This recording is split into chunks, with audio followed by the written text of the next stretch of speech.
Salut à tous les amis, bienvenue dans Bureau Oval, une nouvelle émission sur le tour destination après celle qui est disponible depuis jeudi sur l'équipe type du 15 de France.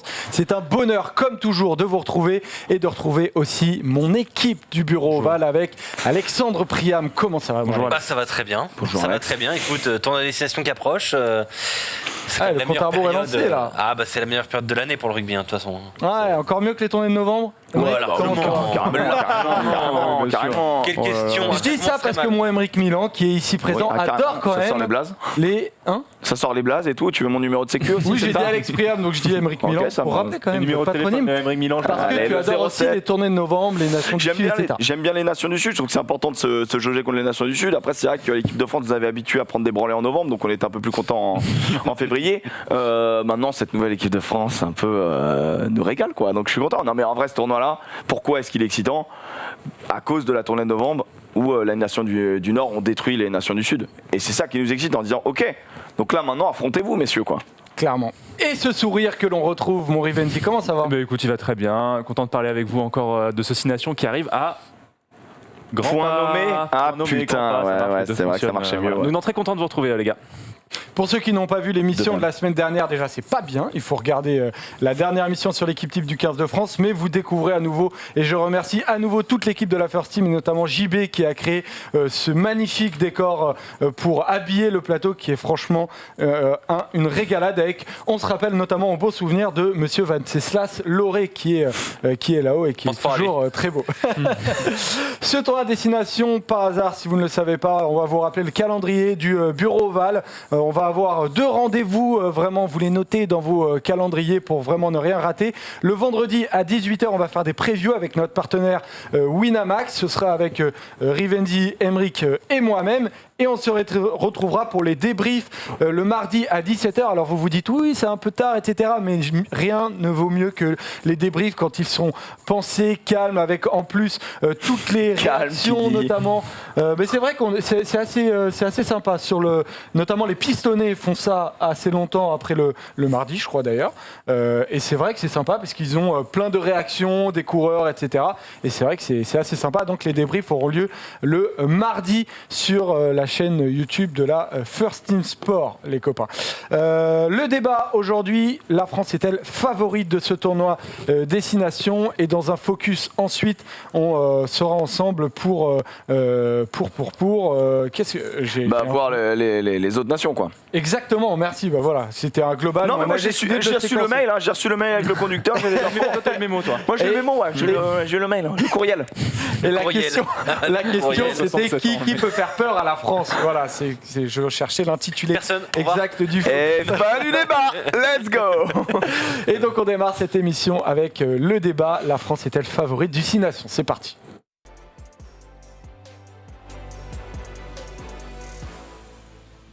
Cette question-là qui nous brûle les lèvres, est-ce que la France est-elle favorite ou non? Parce que ça a été le cas un petit peu beaucoup sur les dernières éditions. Là, j'ai l'impression qu'on se dirige un peu plus vers un oui. On vous a posé la question notamment sur le Twitter de Bureau Oval il y a quelques jours. Vous nous avez dit oui à 75%.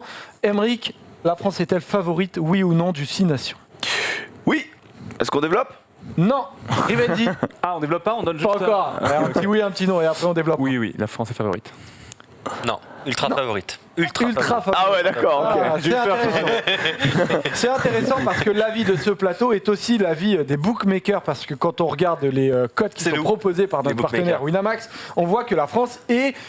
alors clairement, je sais pas, parce que l'Angleterre n'est pas si loin. On a la cote de l'Italie ou pas d'ailleurs? À 2,50. On a la cote de l'Italie, je crois. Hein. Eh ben franchement, vous voyez les cotes, moi, mais une cote à 1000. Vous avez très envie, effectivement, la cote de l'Italie est de 1000.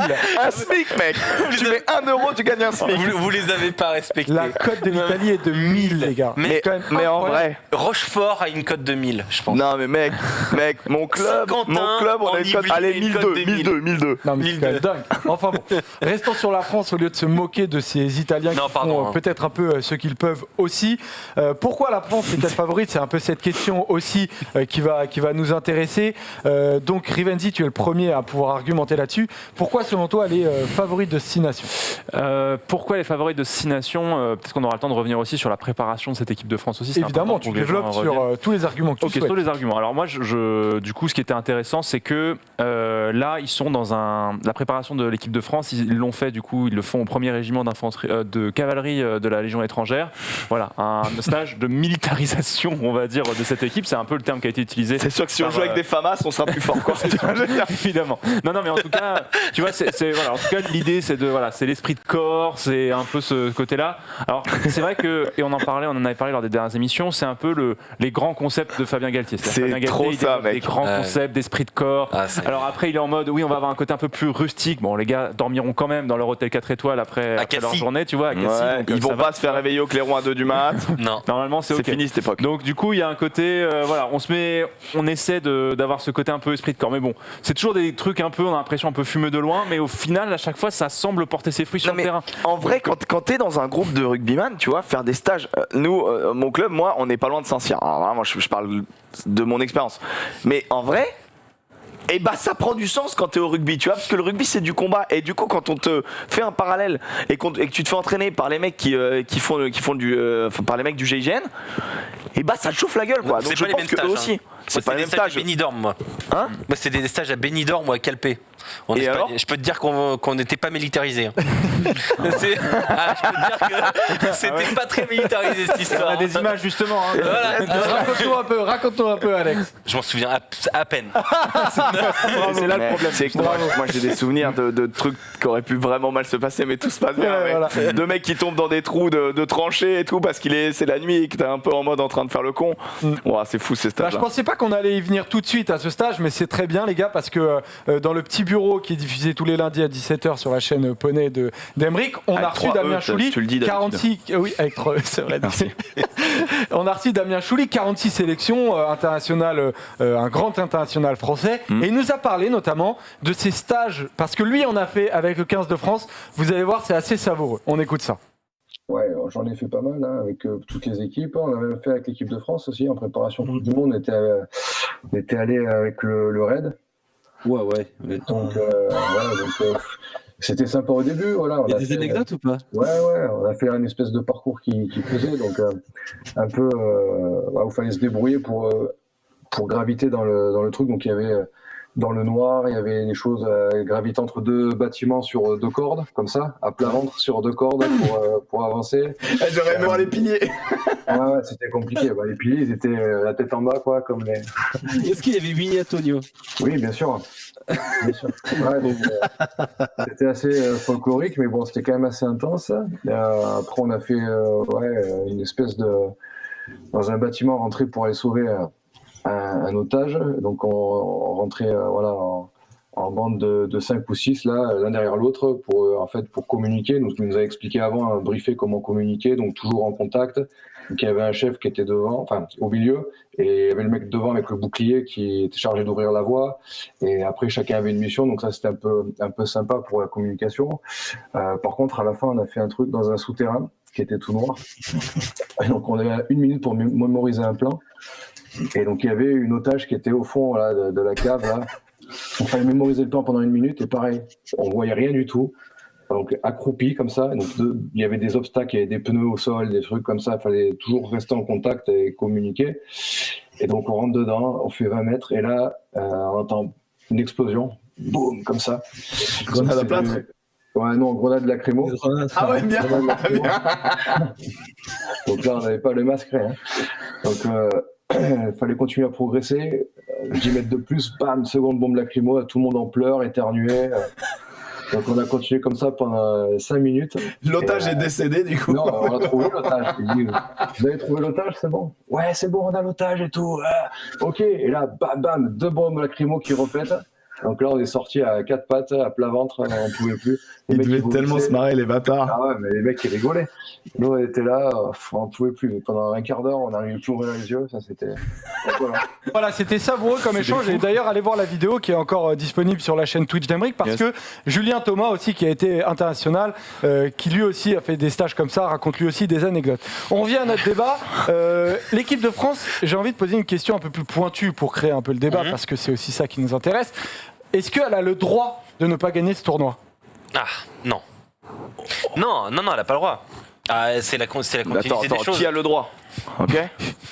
J'aime bien. Allez, Je vais l'avoir désolé. dans la tête. Pas obligé. Non, évidemment, elle a le droit. Elle est même obligée. Enfin, franchement. Oh, non, t'es dur. Quand tu bats les All Blacks, derrière, il faut convertir ça. On sait que ce qui manque aux Bleus, c'est un titre. Ce titre-là, c'est maintenant. Après, je dis pas qu'elle va le faire le Grand Chelem. Moi, par exemple, je fais partie de ceux qui pensent qu'elle ne va pas faire le Grand Chelem, mais qu'elle va gagner le tournoi. Ouais, je fais partie de ta team. Ça fait Alex. 12 ans qu'on n'a pas gagné le tournoi, 2 ans qu'on joue la gagne à chaque fois à la dernière journée. Donc c'est quand même, on est toujours très proche du titre. On avait fait une 5e place en 2016, ensuite on a fait 3e en 2017, 4e en 2018, 3e en 2019, 2e en 2020 et 2e en 2021. Donc quand même, on sent qu'on est très proche de cette victoire et puis on sent que le groupe il arrive à maturité aussi. Alors il y aura peut-être des changements là, avec le Covid et ainsi de suite, mais le socle, ça reste quand même le même et on sent que voilà, c'est maintenant. Gagner un an avant une Coupe du Monde, je pense que c'est important. On sait que les tournois à destination dans les années Coupe du Monde, ils sont pas toujours... on sait que les équipes cachent un peu des choses, et ainsi de suite, c'est très tactique. Là, pour moi, c'est le tournoi à destination le plus important entre 2019 et 2023. C'est maintenant qu'on doit voir l'équipe de France. Oui, bah, Emeric, t'as tiqué du coup sur ce qu'il a dit, Alex. T'es pas d'accord? L'équipe de France est pas dans l'obligation de gagner. Ce serait pas un échec total que de ne pas gagner. en fait, tu gagnes pas, c'est un échec. Mais en fait, tu vois, c'est comme l'année dernière, c'était déjà un échec de pas gagner. Au final, on voit que l'équipe de France progresse, l'équipe de France gagne des matchs. L'équipe de France, quand ils les perdent, ils perdent de 4 points maximum. En fait, on a annoncé ce tournoi comme le tournoi le plus dense en termes de niveau. Donc, si c'est un tournoi ultra dense, ça va jouer à des détails. Ça va jouer à des cartons jaunes, ça va jouer à des pénalités, ça va jouer à des petits détails. Et en fait, tout va dépendre de comment tu le perds, si tu le perds. Il y a un peu Fabien Galtier qui est rentré dans sa tête, j'ai Mais non, mais l'impression quand même. moi, je suis partisan de faut le gagner. Au bout d'un moment, ça fait 12 ans qu'on n'a pas gagné ce tournoi, faut le gagner. Pour moi, on a la meilleure équipe sur le terrain, on a les meilleurs jeunes, on les a lancés il y a 2 ans. Donc maintenant, comme tu l'as dit, on arrive à maturité, comparé à d'autres gars, on a le meilleur joueur du monde. Ça joue. C'est un calendrier pair. Tu as montré le calendrier tout à l'heure. On reçoit l'Irlande, on reçoit l'Angleterre. Oui, d'ailleurs, j'ai oublié de le lancer au tout début. Erwan, est-ce qu'on peut rebalancer ce calendrier? Parce que Rivenzi, il va jouer un vrai rôle, ce calendrier. Est-ce que c'est pas le calendrier, j'ai envie de dire, parfait? Parce que tu rentres Oui, on peut se dire que tu rentres un peu en douceur avec l'Italie, tu te chauffes, etc. Comme ça, s'il y a des mecs qui sont encore un peu absents à cause du Covid, ils ont le temps de revenir pour le match suivant face à l'Irlande. Mais moi, je suis... Tu reçois 3 fois aussi, tu termines par France-Angleterre en plus. Donc c'est pour ça que moi, je pense pour moi, si on bat l'Irlande, on fait le Grand Chelem. Pour moi, si on bat l'Irlande, on fait le Grand Chelem. Je suis d'accord avec toi que pour moi, le match le plus important, contrairement à ce qu'on pourrait penser, c'est pas le France-Angleterre, c'est le France-Irlande. Pour Moi, c'est ni l'un ni l'autre. Ah bah alors, tu vas me donner après ton match le plus important. C'est le voyage là-bas. Pour lui, c'est le voyage au Pays de Galles, mais on va en parler après. Bon, non. Dis-nous pourquoi le France-Irlande est le plus important alors. Parce que pour moi, l'Irlande est l'équipe la plus dangereuse sur ce tournoi. L'Irlande est une équipe qui tourne extrêmement bien. C'est une équipe qui a su se renouveler, mais vraiment en incorporant des joueurs plus jeunes, mais qui vit l'éclosion de plusieurs jeunes joueurs, contrairement à l'Angleterre qui vit l'éclosion de surtout Marcus Smith et qui n'a pas intégré beaucoup de joueurs il y a longtemps. Là, ils vont intégrer des joueurs, mais je pense que c'est un peu too late, voilà, pour un petit truc. Mais concrètement, pour moi, ce match-là, c'est le premier match vraiment dur. Les Irlandais, ils n'ont qu'une envie, c'est venir nous corriger chez nous. Et je pense que si tu gagnes ce match-là, tu es en train de t'imposer en disant on était favoris, on confirme. Après derrière il y a la petite surprise toujours, on aime bien se faire tartiner par les Écossais chez eux. Je pense que là maintenant on a compris et à mon avis ils vont avoir la maturité pour ne pas tomber dans le piège écossais. Et après, je suis de ton avis, on peut perdre au Pays de Galles, mais battre l'Angleterre à la fin et être champion. Rivenzi? Oui, moi, l'Irlande à peu près pour les mêmes raisons aussi que Emeric. Après, je dis pas, il y aura des déplacements effectivement très compliqués. Je pense que la capacité à jouer au pied d'autres équipes de ce Six Nations peuvent aussi nous mettre en difficulté. Donc il va falloir voir ça. Mais tu disais que ce Six Nations va se jouer sur des détails. Alors je suis d'accord avec toi parce que le haut niveau se joue sur des détails, mais je suis pas non plus tout à fait d'accord parce qu'on a quand même laissé filer des matchs ces 2 dernières éditions sur des énormes erreurs aussi, tu vois, et sur des grosses erreurs de lucidité. Et en fait, il faut aussi, je pense que ça se jouera aussi à notre capacité à pas péter un plomb en fin de match, en fait, parce qu'on a quand même perdu des matchs où, en tout cas, plus lourdement et du coup, qui nous a aussi coûté au final la victoire à cause de mecs qui vrillent en fait à la fin du match. On pense au match en Écosse, par exemple aussi, qui nous fait des dingueries. Match en Australie. En Australie aussi. On a été un peu rassuré avec cette tournée, avec cette Autumn Nations Cup, mais attention. Moi, ce qui m'a rassuré, c'est que Galtier, enfin, tu vois, il n'y a pas de tabou. Ils ont évoqué le problème de finir les matchs et ils ont justifié leur sélection en novembre sur justement les finisseurs qui doivent moralement, mentalement être solides. Et du coup, ils ont identifié le problème. Donc normalement, ils vont corriger le problème. Oui, bien sûr. Mais je suis d'accord avec toi que c'est pour ça que je dis que si on perd sur des, ça dépend comment on perd. Tu vois, si tu te fais battre par l'Irlande sur un drop de Sexton de 45 mètres sur la dernière action. Pour moi, ça fait chier, mais ça peut arriver, quoi. Surfaire encore des bévues comme tu as déjà fait les années passées, ça veut aussi dire beaucoup de choses sur une équipe qu'on a dit ils absorbent la pression, etc. Ce qui est vrai pour cette jeune génération qui arrive, comme le disait Alex, à maturation, mais que sur des matchs parfois importants, sur des moments où on sent qu'ils sont un peu dans leur dernier retranchement, eh ben, t'es pas à l'abri qu'il se passe une dinguerie, quoi. Clairement. Et sur le Grand Chelem, du coup, toi, c'est oui ou non? Moi, oui, je pense. C'est une année où on reçoit 3 fois. C'est une année où pour moi moi j'avoue que oui, l'Écosse et le Pays de Galles sont pour moi évidemment des équipes dangereuses, mais moi je mets pour l'instant l'Irlande un petit peu plus haut, légèrement plus haut, même si le niveau est très stack, et l'Angleterre, même si elle est en reconstruction aussi assez dangereuse, et on les reçoit chez nous. Donc du coup, ce qui fait que je pense qu'on peut réussir grâce notamment à ce calendrier un grand chelem. Qu'est-ce que, pour que la France soit favorite, j'ai pas l'impression aujourd'hui qu'il y ait des véritables secteurs de jeu dans lesquels la France a des énormes faiblesses. Là où avant elle pouvait être un peu trop pénalisée, où elle pouvait mal finir ses matchs. On a l'impression que notamment sur la tournée de novembre, ou alors est-ce que c'est le souvenir du match contre la Nouvelle-Zélande qui est en trompe-l'œil et qui cache certaines faiblesses du 15 de France? Alors, Alex, le match face au All Black, il est en trompe-l'œil à 100%. Après, est-ce qu'il cache des faiblesses? Je pense pas. c'est-à-dire en trompe-l'œil. Tu joues une équipe des All Blacks qui était à son 15e match de la saison et les mecs, ils n'étaient pas sortis, ils n'avaient pas fait un match international depuis 2 ans avant cette saison-là parce qu'à cause du Covid. Donc évidemment, on a joué. Maintenant, avec le recul, je me suis refait le match il y a 10 jours. On a joué une petite équipe de All Blacks. Wow. Mais on a été exceptionnel. Mais on a été très bon. On a été très bon parce qu'on les a pas. On les a tartinés. Donc, Je suis pas tout à fait d'accord, mais parce qu'en vrai, dès qu'ils avaient une ouverture, ils en ont profité et ça a failli retourner le match à un moment donné. Bien sûr, mais parce que je pense qu'on a fait des erreurs défensives. Et pour moi, le gros problème de l'équipe de France, c'est défensivement. Je trouve que dans cette série d'automne, défensivement, la rush défense de notre staff, elle n'existe plus. J'ai l'impression que Sean Edwards a moins d'importance dans je trouve qu'il a moins d'influence. Alors je sais Sean pas. Edwards, qui on le rappelle pour ceux qui ne le connaissent pas, est l'entraîneur de la défense du 15 de France. J'ai du mal à expliquer pourquoi on l'a moins vu, pourquoi elle a été moins efficace. On a été, je trouve, moins bon sur le secteur défensif. Et tu parlais de la discipline. La discipline, on travaille super bien. Mais tous les clubs français travaillent super bien. Et quand tu arrives en Coupe d'Europe, tu te fais tartiner à base de coups de sifflet, tu sais même pas d'où il sort. Bah, ça va être la même chose là.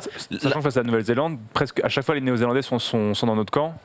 Notre première mi-temps ou deuxième mi-temps, on se fait siffler presque à chaque fois. On prend des points. On prend 25 points. Moi, je redoute énormément l'arbitrage de son destination, mais énormément. Pourquoi? Parce que pour moi, le meilleur arbitre, c'est Wayne Barnes. Il arbitre qu'un match dans tout le tournoi. Le seul arbitre français qui va arbitrer un match, c'est Mathieu Rénal. Putain, c'est un drôle de choix. Il y a Mike Adamson, il va arbitrer 2 matchs alors qu'il vient de voler Castres. J'ai très peur avec l'arbitrage européen, moi. Tu sais qui arbitre France-Angleterre? Mike Adamson, Mike Adamson, il fait l'Italie. Il fait France-Italie. Mais... Et je crois que c'est Brace, je crois.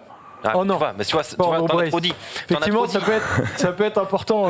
Mais après, rentrons pas là-dedans avant, tu vois. Je dis pas que l'arbitre va nous coûter des matchs. en premier. Let's go. Je dis pas que l'arbitre va nous coûter des matchs. Je dis juste que nous, est-ce qu'on est assez fort mentalement pour résister à ça? Je pense que oui. Je pense que tu peux imposer ton rugby aujourd'hui. T'imposes vraiment ton rugby. Je suis d'accord avec toi. On s'était fait la réflexion, même je vais te dire avant la tournée de novembre, en juillet, où on s'était envoyé des textos en mode il est toujours là, Sean Edwards, ou comment ça se passe? Et c'est vrai que on voit plus cette rush défense parce que la France tient un peu plus le ballon aussi, j'ai l'impression. Et t'as l'impression que tu déshabilles Paul, rhabilles Jacques. Si on mets la un sort slip pas à une fois Joseph, par émission, enfin, celle-là, je serais déçu. je pense que ça peut être un vrai fil rouge. fois, on va trouver un Un fil vrai à chaque fil fois. rouge, il faut qu'on le trouve. Mais oui, je suis d'accord, il va falloir. En tout cas, je pense que contre l'Irlande et contre l'Angleterre, enfin en vrai, contre surtout l'Irlande, il va falloir montrer une très très grosse rush défense. L'Irlande, moi, ça va être un match. Ça envoyer va des quilles, casser, hein. quoi.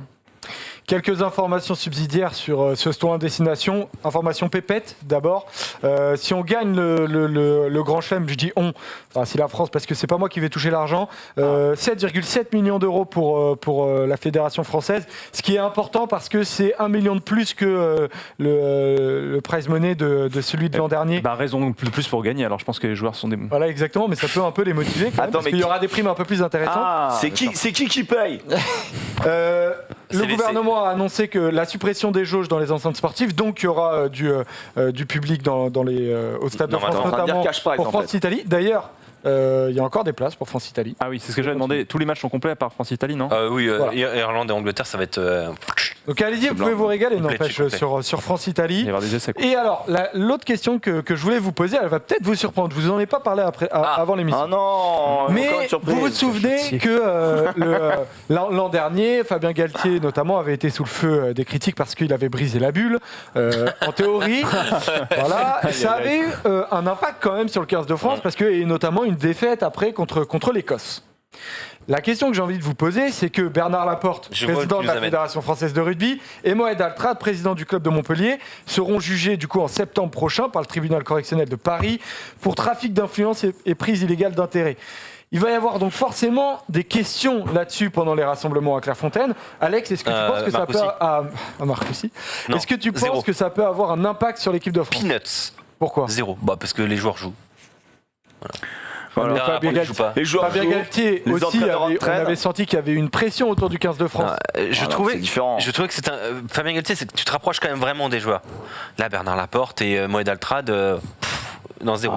J'y crois pas une seconde. D'accord, ok. Ça voulait avoir votre avis. Des joueurs, ouais. Moi, je pense que dalle. Vraiment rien. Parce que en fait, ce qui peut perturber les joueurs, c'est qu'on parle des joueurs, qu'on parle du jeu et qu'on parle de ça va pas, ça c'est pas bien. Et là, tu mets le doute dans la tête des joueurs. Là, on leur dit, il y a ton président de fédé. Bon, ok, bah super. Mon président de fédé ou mon président de club, pour certains, il est dans la sauce. En conférence de presse, on vient de te reposer des questions dessus. Que tu vois, ça dépend aussi de comment avance le truc. Mais tu vas balayer le truc en même temps. Bah, ça concerne la justice. Point barre. Tu vois, genre ils s'en foutent en fait, je pense. Ok. Ouais. Vraiment, je pense qu'ils s'en foutent. Ok. On continue ce débat. Ce débat-là marche pour, par exemple, Awas, qui lui passe à 2 jours du match de l'Italie, je crois, ou à 2 jours du match d'après. Lui, pour le coup, lui, ça le concerne. Et lui, c'est il a commission, mais sans jugement, je sais plus, tu vois. Mais lui, pour le coup, là, ça peut jouer. Mais le reste, non. C'est vrai, t'as raison, le mec. On avance, on continue ce débat. On s'est un peu axé sur le 15 de France dans le débat. Désormais, on va passer au focus parce qu'on va parler des autres nations, voir les forces et les faiblesses des adversaires. C'est parti.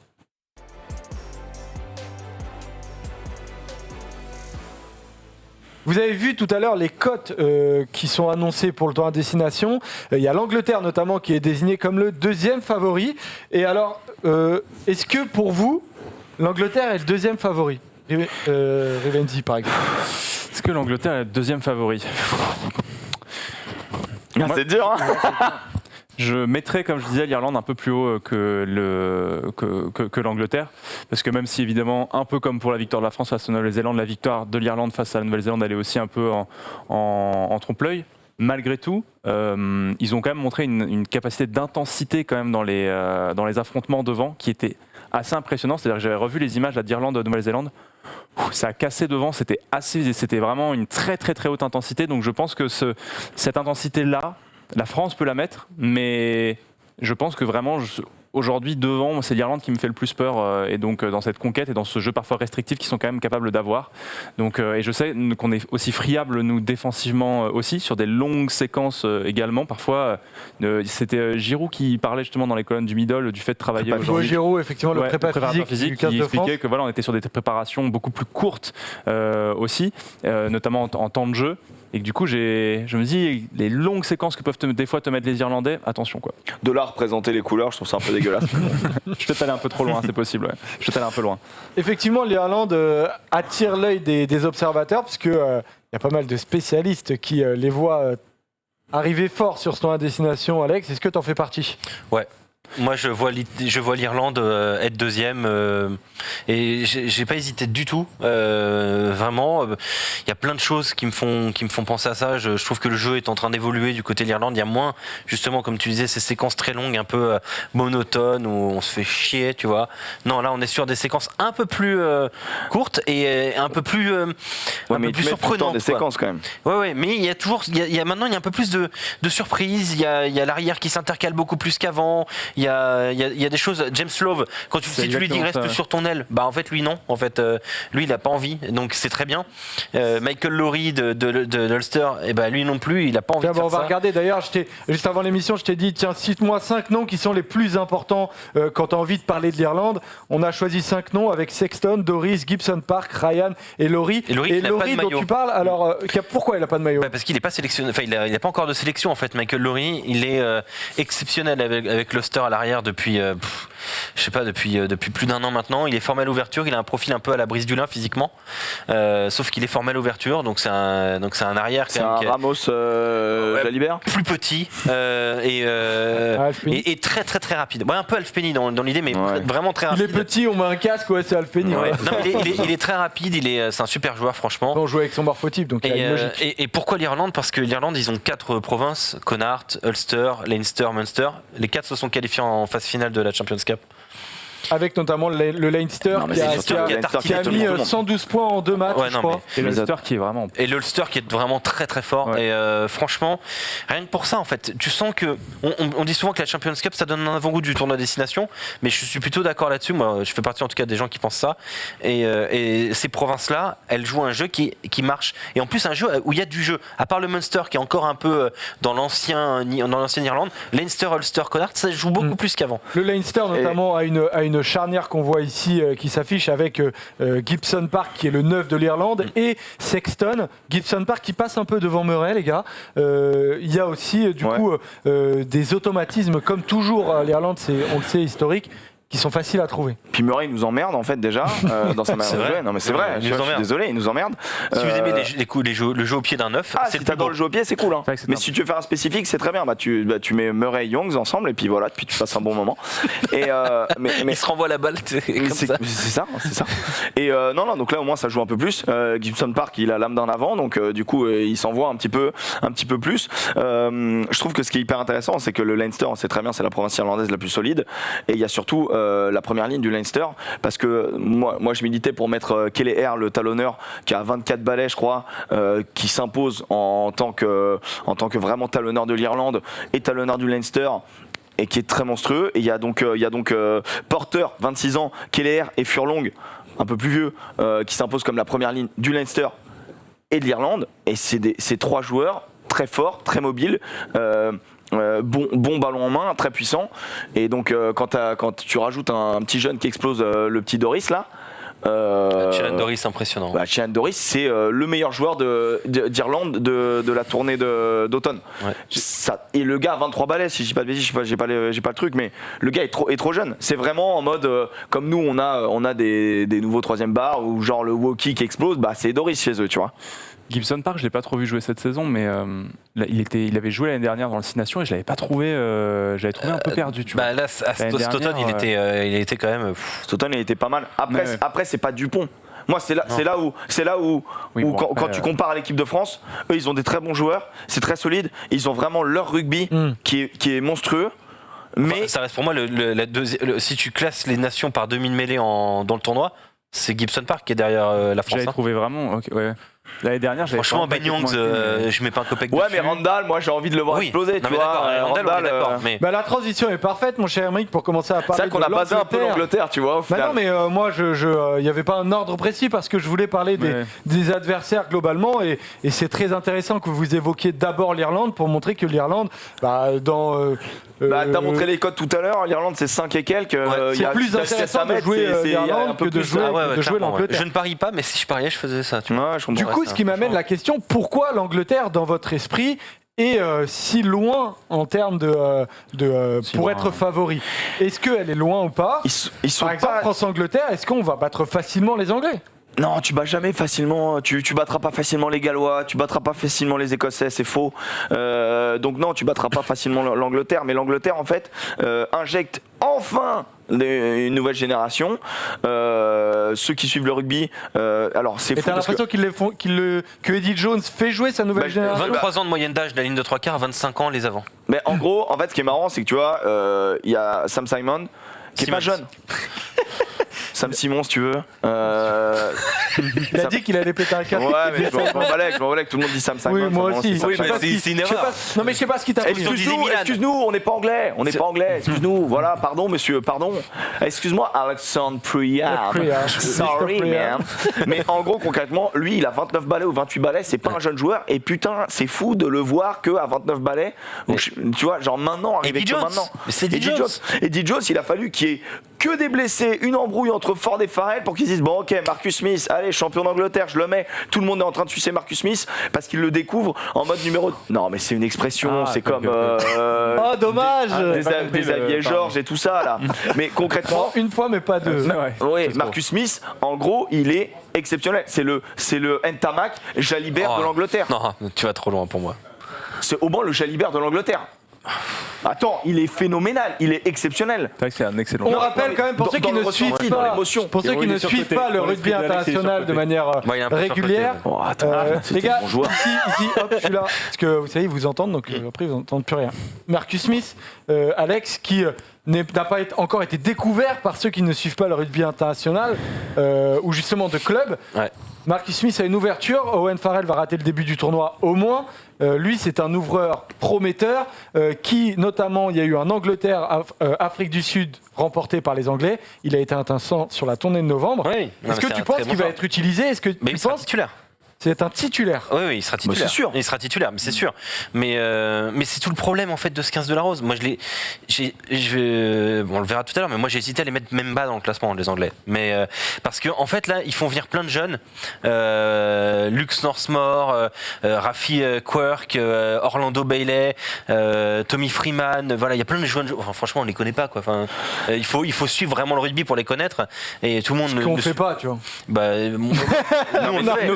Nous, on les connaît, mais c'est vrai que mais nous qui suivons de mais après, tu vois, c'est Ouais. comme Freddy Stewart qui explose, l'arrière, Oui. qui a 20 balais, 21 balais. 21 Et en gros, il explose en novembre. Non, Mais c'est... à la finale de la Coupe d'Europe, déjà, il était très fort. Oui, mais ce que je veux dire avec son club, avec son Oui, pays, avec du Leicester. coup. Avec son pays, c'est ça que je veux dire. Oui. Il explose vraiment en novembre. Et en gros, sinon, tu le. Oui, mais il y a un problème pour moi avec Eddie Jones, c'est qu'il a tellement freiné l'intégration de joueurs talentueux comme Sam Simons, comme Harry Randall, comme plein d'autres, que maintenant il se retrouve à avoir toute une nouvelle génération qui arrive, qui a 20-21 ans, qu'il faut intégrer en vue de la Coupe du Monde, mais parce que ça urge, et parce qu'il y a les résultats sont pas bons, parce que le jeu, franchement, c'est quoi le jeu d'Angleterre?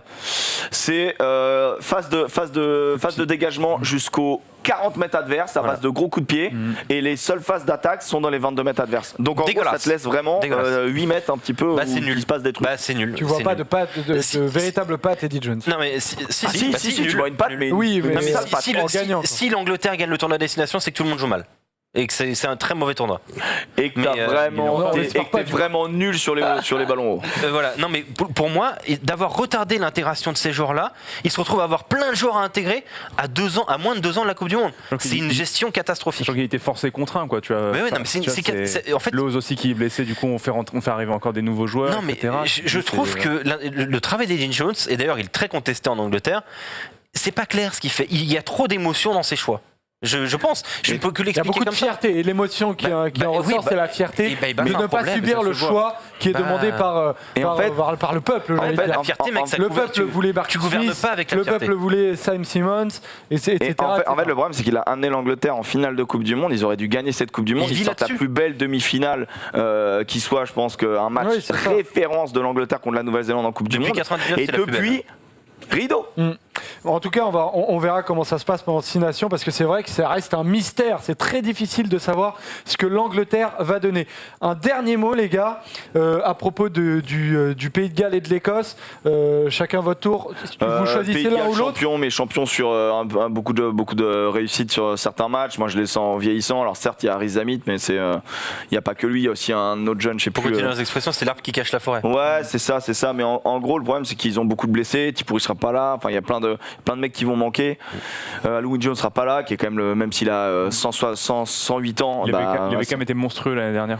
Mais c'est le pays qui a le plus de résilience. Genre, ils souffrent, mais ils tiennent. Ce sera C'est un dur, Ouais, dur mais la très dur de génération elle gagner va pas là-bas. durer longtemps et d'ailleurs il tire déjà sur la génération et franchement le Pays de Galles, t'as 3 provinces en Champions Cup, il n'y a pas eu une victoire. Ils ont pas gagné un match. Ils ont gagné qu'un seul match, c'est sur tapis vert. Sinon, Cardiff 9e avec un match offert. Sinon, il n'y a aucune victoire. Ospreys 0 victoire. Scarlett 0 victoire. Et les Gallois, ils jouent pas en Angleterre. Hein. La plupart, ils sont tous. Alors, il y en a quelques-uns, mais ils sont tous au Pays de Galles. Là-bas, ouais. Si tu gagnes pas un match, c'est qu'il y a un gros problème quand même. Tu vois. Donc, Avec quand même Riz Ahmed, effectivement, qui est apparu à oui, mais l'écran. lui, c'est un ovni. Il faudra toujours, voilà. toujours y faire attention. Vous le Il voyez. peut finir meilleur marqueur du tournoi. Hein. Voilà, en tout cas, c'est tombé. Tout en étant perdant. Hein. Enfin, C'est fort possible. Voilà, on a fait le tour, les gars, de tout le l'Écosse, monde. Un attention, dernier mot, quand même. Émeric. Bah ouais, L'Écosse, voilà, eux ils ont commencé leur mue depuis plus longtemps que les autres, donc du coup ce qui fait que même si le vivier est moins important que d'autres nations, je trouve qu'il y a du talent en Écosse. Et ça que, travaille bien. Hein. ouais, Ça bosse bien en travaille Écosse, bien. Moi j'aime beaucoup cette équipe d'Écosse et avec en plus des cadres qui sont. Mais il est beau le maillot au passage. Enfin, Oui, je c'est vrai. dis ça, Avec en plus des cadres franchement, qui sont plutôt bons et qui accompagnent les jeunes. Donc c'est un peu l'antithèse de ce que fait l'Angleterre en fait, l'Écosse d'un certain point de vue. Donc pour moi l'Écosse peut jouer les troubles faites dans le haut de tableau de cette compétition. Et évidemment, tout dépendra du niveau de jeu de leur meneur, c'est-à-dire Finn Russell. S'il est bon, l'Écosse sera Exceptionnel. Mais... potentiellement intéressante. S'il est nul, l'Écosse aura c'est beaucoup de mal compliqué. à être au niveau. C'est dommage parce qu'il est pas top en ce moment. Ouais, en Ça, plus, mais il est pas attends, très il y a un mec Il se met 10 sur 10, 10 sur 20, il a dit sur ces 2 dernières Et j'ai années. trouvé très gentil. Et- un mec qui avait dit si le match n'est pas diffusé sur la BBC, il joue pas bien. Ouais, mais Sérieux. Bon, on verra, là, c'est possible que ce soit diffusé. Très très bien vu. On l'espère en tout cas. Voilà, on en a terminé pour aujourd'hui. Juste avant de partir, on vous rappelle le calendrier de Bureau Oval. Qu'est-ce que j'ai oublié, moi, les Alex? classements de chacun. Ben, on les a dit à l'oral. Mais Ah je les ai pas notés. En fait, si tu veux, mon classement, il a changé 6-7 fois. Voilà, Je pense et que en je voulais plus, en changer toutes les 10 minutes. Il a pas mal noté. Il a pas mal Et en changé. fait, Et vous plus avez j'avançais, défendu plus je vos baissais plans. l'Angleterre. Ça reste le plus important. Du coup, oui, j'en étais où? J'expliquais, voilà, ça, notre calendrier du Bureau Oval pendant le 6 Nations. Preview sur Winamax TV le vendredi à 18h. Suivez nos réseaux pour avoir toutes les notifications. Et les débriefs des matchs, on se régalera tous les 4 le mardi. Alors, on a noté 17h. On verra en fonction du boulot. Mais Oui. voilà, on tourne l'émission le matin. Plus Donc, un bonus, le mardi, quoi. voilà. Hop, de manière, vous abonnez à la chaîne First Team Sport. Et là, vous êtes sûr d'avoir la notification au moment de la publication. Merci de nous avoir suivis. À la prochaine sur Bureau Oval. Bisous les Et amis. bon tournoi à tous. Et allez les Bleus.